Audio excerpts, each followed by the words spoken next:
ক্যান্সারের মতো দুরারোগ্য ব্যাধিকে হেসে খেলে হারিয়ে দেওয়া যেতে পারে, কিন্তু তার জন্য চাই মানুষের সচেতনতা বৃদ্ধি। আর এই সচেতনতা যদি একবার বাড়ানো যায়, তাহলে হাসি মুখে এই ব্যাধিকে হেলায় হারিয়ে দেওয়া যেতে পারে, বলছেন কলকাতার মণিপাল হাসপাতালের চিকিৎসকরা। তাহলে কিভাবে বাড়াবেন এই সচেতনতা? হার্টের রোগের একটা চিকিৎসা শিবির হলে আপনি শত কষ্ট সত্ত্বেও সেই শিবিরে গিয়ে চিকিৎসার জন্য নাম লেখাতে চান। ঠিক সেইভাবে কোনো রোগের উপসর্গ তৈরি হলে দোকান থেকে মুটো মুটো ওষুধ কিনে না খেয়ে বিশেষজ্ঞ চিকিৎসকের কাছে চলে যান, পরামর্শ করুন এবং যে সমস্ত টেস্ট করাতে হবে সেগুলো করিয়ে নিন। রোগের মূল কারণ জানুন, তারপর না হয় ওষুধ খান। এর অন্যতা হলেই কিন্তু বিপদ, বলছেন কলকাতা মণিপাল হাসপাতালের চিকিৎসকরা। আজকে আপনি দুর্গাপুরে 3টে ক্যাম্প করুন একসঙ্গে, ঠিক আছে? একটা কার্ডিওলজি ক্যাম্প, একটা নেফ্রোলজি ক্যাম্প, একটা ক্যান্সার ক্যাম্প। কিন্তু 6টা লোক ক্যান্সার ক্যাম্প, কিন্তু হার্ট ভালো আছে না কিডনি ভালো আছে, 500 জন লোক লাইন দেন। তাহলে তো প্রিভেন্টিভ মেজার আগে আর আমরা কতদিন যাচ্ছি, আজকে থেকে 10 বছর আগে people became conscious about heart and kidney disease because the hospitals came up, the topics were discussed. যার জন্য আজকে একটা হার্ট কিংবা কিডনি ক্যাম্প করে 500 লোক দাঁড়িয়ে, কিন্তু একটা ক্যান্সার ক্যাম্প কোন স্টিগমা ভয়ে যায় না, ভয় ধরা পড়লে আমি আধখানা মরে যাব। হ্যাঁ, তাছাড়া স্টিগমা আছে, আমার ক্যান্সার ধরা পড়লে কি বলি, হ্যাঁ এই ভয়ে যাবে। when it will become a common disease, okay, that's the point, very important. when it becomes cancer আসছে এই জায়গায় যাবে যে হ্যাঁ ঠিক আছে, হাই থাইরয়েড আছে, আমি ওষুধ খাই তো ভালো আছে, সুগার আছে আমি তো ইনসুলিন নিই ভালো আছে। ধীরে ধীরে ধীরে ধীরে ওষুধপত্র চিকিৎসা সেই জায়গায় নিয়ে যাবে। You will survive of the disease but it will not go. Early স্টেজে ধরা পড়ে, যেমন ক্যান্সারের কথা হচ্ছে, যেমন বিনাইন কজও এরকম আর্লি কিছু সিমটমস হয়, কিছু ডিলেড স্টেজে আরো কিছু সিভিয়ার সিমটমস হয়।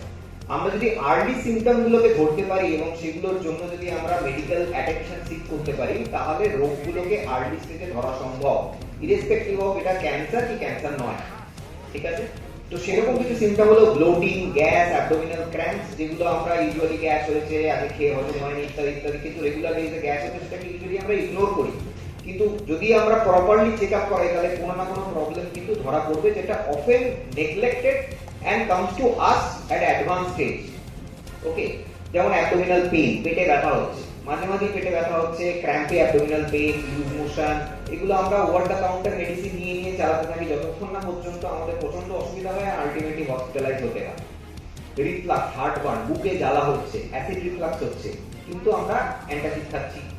তো আমাদের বাঙালি বা বাঙালিদের ইউজুয়ালি যদি গ্যাস হয় আমরা অ্যান্টাসিড খেয়ে, কিন্তু সেটা সাময়িক জিনিস দেয়। যে জ্বরের কথা বলছিলেন একজন, যে প্যারাসিটামল খেলে জ্বরটা কমে যায়, এটা অ্যাকচুয়ালি এরকমই যে অ্যান্টাসিড খেলে যে অ্যাসিড সিক্রিশনটা হচ্ছে সেটা কমে যায়, কিন্তু কেন হাইপার অ্যাসিডিটি হচ্ছে, কেন রিফ্লাক্স হচ্ছে, সেই কারণটা জানা দরকার।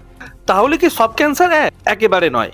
শরীরের প্রতিটি অঙ্গের জন্য আলাদা আলাদা ক্যান্সার বিশেষজ্ঞ চিকিৎসক রয়েছেন, যারা অনেক কিছু পরীক্ষার পরই নির্ণয় করেন এই ব্যাধিকে, বলছেন কলকাতা ইএম বাইপাসের মণিপাল হাসপাতালের চিকিৎসকরা।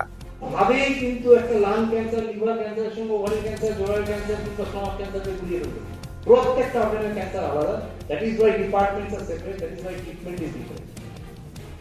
Vaccine works in certain cancers, not in all cancer. Vaccine সেখানেই কাজ করে যেখানে কোনো ইনফেকশন ক্যান্সার তৈরি করছে। যদি আপনার জেনেটিক্সের জন্য ক্যান্সার তৈরি হচ্ছে, vaccine I got the point sir.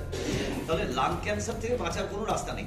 Lung cancer থেকে বাঁচার উপায় হচ্ছে আপনাকে AQI 1 এগিয়ে থাকতে হবে, এয়ার কোয়ালিটি ইন্ডেক্স 1, নাম্বার 1 একটু লিভার স্মোকিং, বাট স্টিল যদি আপনার ইয়ে থাকে, মানে it's has some type of cancer genetic predisposition, তাহলে তবুও হবে, তবে ক্যান্সার সার্জারিতে বিশেষ সাফল্য পেয়েছে কলকাতা মণিপাল হাসপাতাল, বলছেন চিকিৎসক। মণিপাল হাসপাতালে স্বাস্থ্য সাথী কার্ডে চিকিৎসা হচ্ছে, আর সরকার যদি সার্জারির ক্ষেত্রে বিশেষভাবে নজর দেয় বা এই প্রকল্পে অন্তর্ভুক্ত করে দেয়, তাহলে কলকাতা ইএম বাইপাসের মণিপাল হাসপাতাল কর্তৃপক্ষ তৈরি মানুষের পাশে থেকে কাজ করতে। ক্যান্সার ট্রিটমেন্ট থ্রু স্বাস্থ্য সাথী card, we have open doors for that. And আরেকটা কথা, অফিসিয়ালি আনঅফিসিয়ালি বলছি, Swasthya Sathi patient for treatment does not spend 1 rupee extra from what the government has destined to give to the health. যদি যে যা package আছে তাতে, হ্যাঁ, Swasthya Sathi does not cover pre-treatment, যেটা আউটডোর ভিজিট কিংবা তার স্ক্যান, এটা গভর্নমেন্ট কভার করে না। গভর্নমেন্ট, হ্যাঁ, আপনার সার্জারি ভর্তি হন 1 টাকা দিতে হবে। যে স্বাস্থ্যসাথী পেশেন্ট, স্বাস্থ্যসাথী পেশেন্ট, আপনার কেমোথেরাপি ভর্তি হন।